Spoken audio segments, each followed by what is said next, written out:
my sister's a fashion designer in Toronto, and I'd gone to stay in Canada quite a lot and work, or in America, and I've been around America. So my idea was to take some of these bands that were the underground scene in this is 1969. My idea was to take bands from folk singers and people like Ralph and set them up in America and do tours of the coffee circuit in America. Because I'd worked in America through each summer, and I'd done things like I'd been a roadie for Sanitarium Brown and McGee. The only thing I really knew was to do sort of PR. So I started to do PR for Ralph and for Christy Moore. So I started doing that from the flat in Camden Town, just trying to do a bit of PR. And in the process, I'd heard of the Humble Bums, which was Billy Connolly and Jerry Rafferty.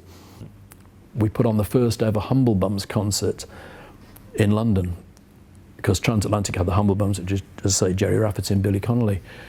And that was December the 19th, 1969. And it snowed like hell, and there was probably more people at the end of the gig on the stage in the band than there were in the audience. That started the first bit of the Humble Bums notoriety in London. And out of that, Nat Joseph, who owned Transatlantic, saw the job that I'd done and then approached me.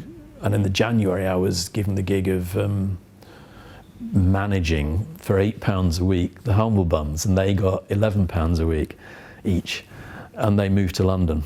And then we started a couple of years of really trying to build them. I think Billy Connolly has told the story of why I got the gig.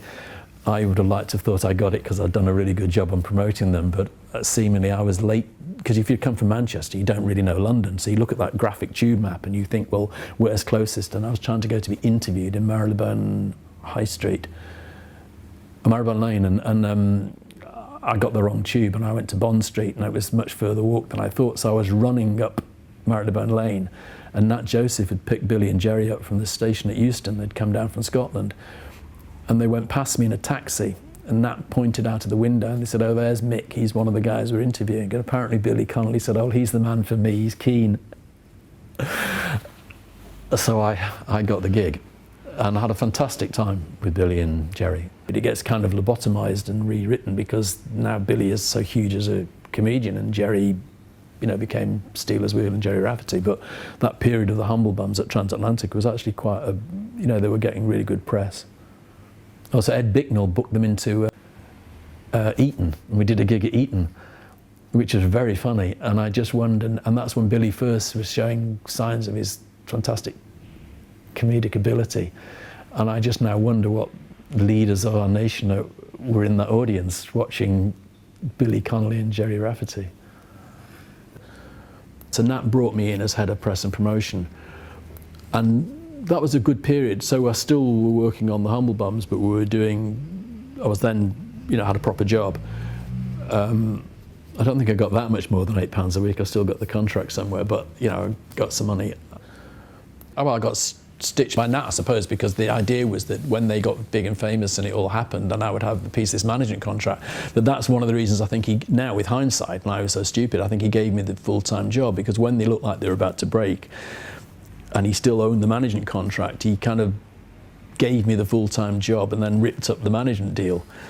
And then, of course, later, when Jerry was solo, and of course we did this Jerry Rafferty solo album, kind of had my money back when that all happened, and Jerry went on. I think he sold the run to the management contract to Robert Wace and so forth. So Nat probably made some money out of that, and I didn't participate in this. But that was par for the course. I mean, I've always been absolutely useless at making money, but just had a lot of fun in the process.